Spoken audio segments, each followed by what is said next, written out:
Ladies and gentlemen, welcome to Flavor of the Week, brought to you by Banditos, fresh, made daily.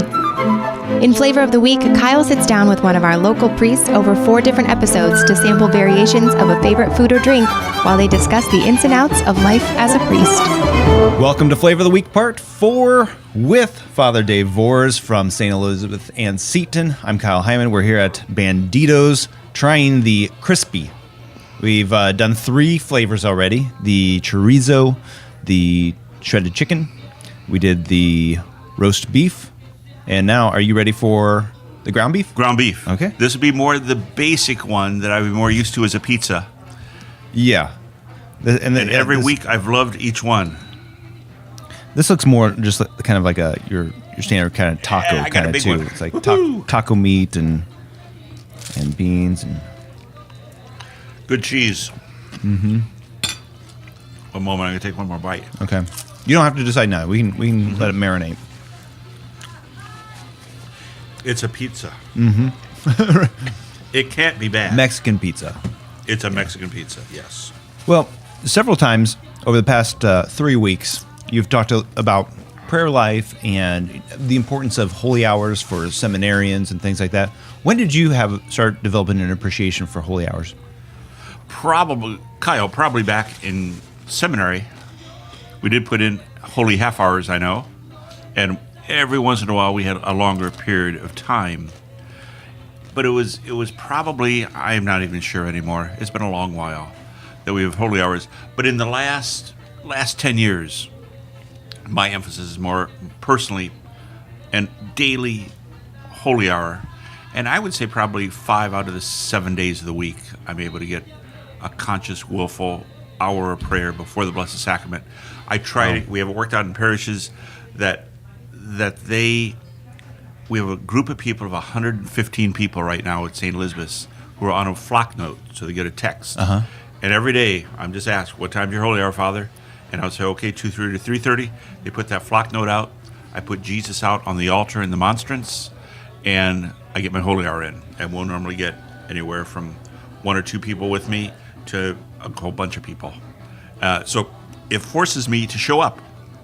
That's the reason I do it. Yeah. Because even after being a priest for so long, it's tough for me, with all the other responsibilities, to pull myself away to put a holy hour of prayer in.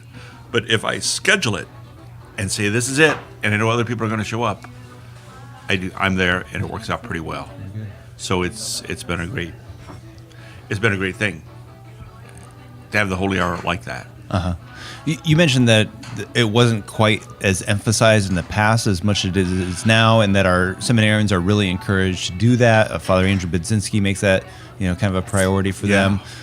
What do you think? Was that a Pope John Paul II kind of thing, that he really was encouraging that? I think that's certainly true. There's no question that man for so many years spoke of the importance of daily prayer. Mm-hmm. And in particular, there's been a growing, I think it's a grace of God more than anything else. Yeah. A gift from God that he is trying to encourage a 24-hour chapel at St. Jude's and other places that have daily, if not 24-hour, Eucharistic exposition. I think has gotten us to say this really is vital. People say, how can you spend an hour in front of God? Gee, the hour goes by so fast. Sometimes I'm fidgety, other times I'm at peace. But I can say without any doubt, there's never been, in all these years, I will always leave the Blessed Sacrament with greater peace. Always. Doesn't take away the problems of the world, but always a greater peace after spending time with the Lord like that. Yeah. And yet, I have to force myself to do it. Well, we always talk about how busy our priests are. On a scale of 1 to 10, how busy would you say that you are?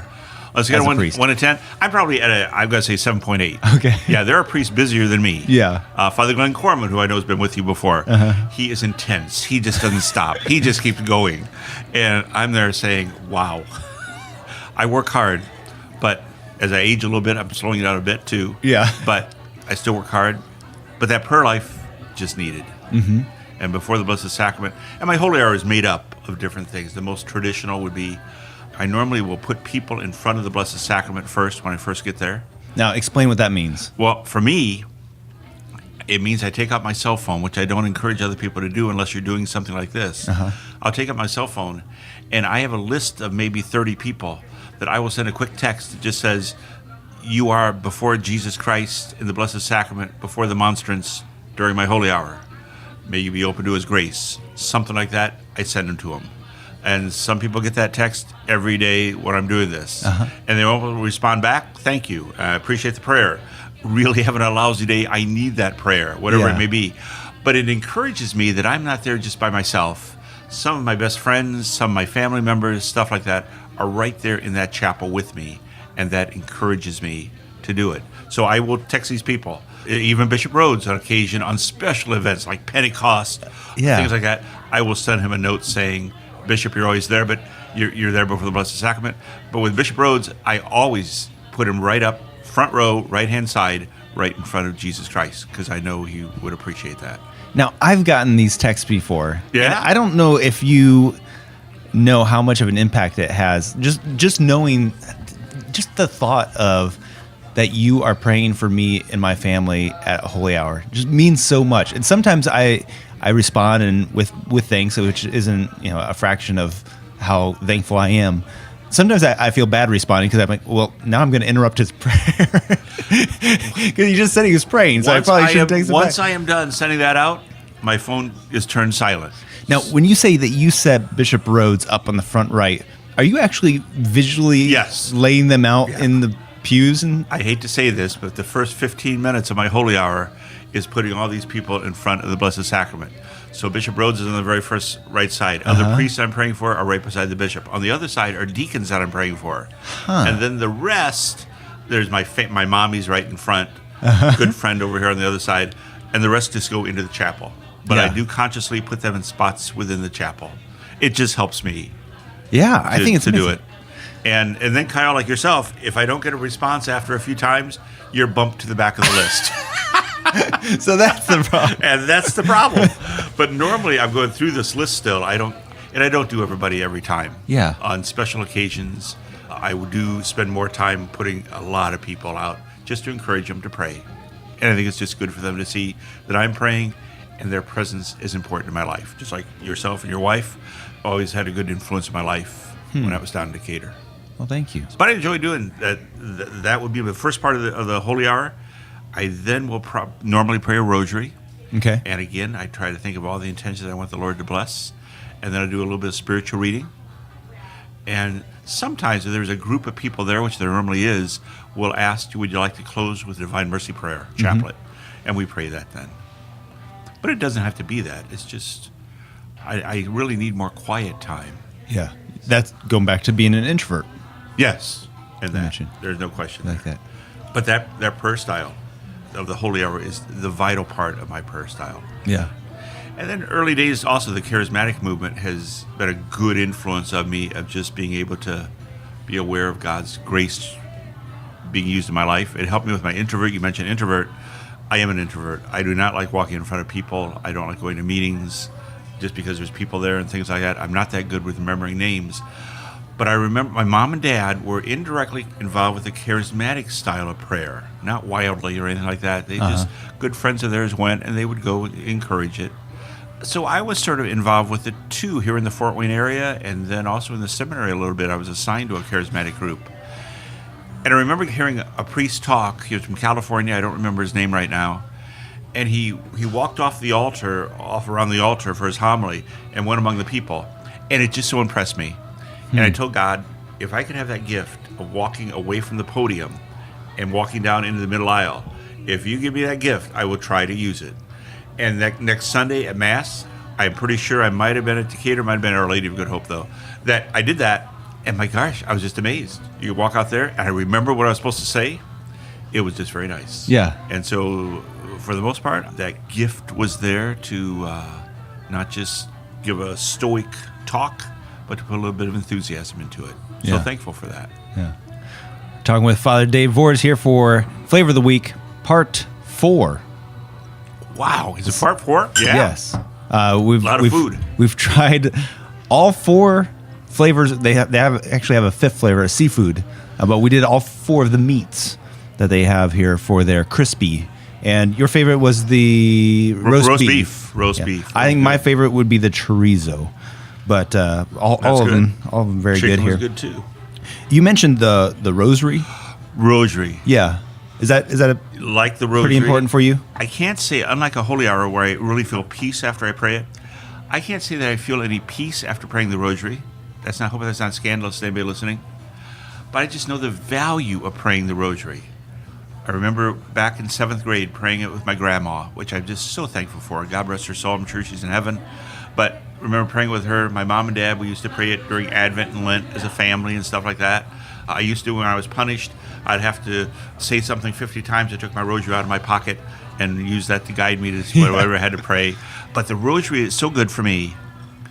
As little kids, when we were 3 or 4 or 5 years old, we got these little glow-in-the-dark rosaries. Yeah. Glow-in-the-dark rosaries, beautiful stuff. And what we would do at night, we didn't pray the rosary when we went to bed, but we'd put them up to the light, which is right beside our bed. And then we played choo-choo trains or helicopters or a snake going through the African jungle. And did your parents know about this? I don't know if they knew about it or not, but we did it every night. And it was really fun. And they really glowed back in those days. And then eventually we got the family rosary. When we prayed a rosary as a family during Advent and Lent, we had one of these huge rosaries. I mean, it was big. It went across the whole table. And we would pray a decade. I mean, we would pass this rosary 1-to-1. We had 7 of us, plus my mom and dad. We'd pass this rosary around. Sometimes we'd spill the milk. I do remember that, things like that. So it wasn't always calm and peaceful. Yeah. But the family rosary, with that big, huge rosary, rosaries are the size of golf balls or walnuts. It was just fun. Really? And then by 8th grade, I'm sure before that even, we got our own personal rosary that we just carry in our pocket. At St. Elizabeth's, and I think we did it in Decatur, we would have rosary checks during the Mass. Sure, yeah, I remember and that. once a month, I normally do it, where I just announce, if you have a rosary, come on up. And I normally have a tub full of Tootsie Roll Pops. And if you have a rosary, you can get a Tootsie Roll Pop. If I wasn't praying that rosary daily, I don't know if my life would be as good as it is. But you have a good life. It's a blessed life. There is no question. Happy to be a priest. I've had stress, I've had worries, I have responsibilities, but I've never had a bad day. I've never regretted it at all. Never, which is a blessing. I love it. But I think it's because of friends. I think it's because of family. I think it's because of prayer. I think there's a balance there. And I'm not perfect at any means. I'm so far short. But these basic stuff have just helped me. Friends. In my priesthood, the devil wants to get rid of all good priests, or a priest, I think. And friends have had such an impact on my life. Many from Our Lady of Good Hope, many from Decatur that I remember, many from Plymouth, where I've all been stationed, who I still keep contact with in good ways.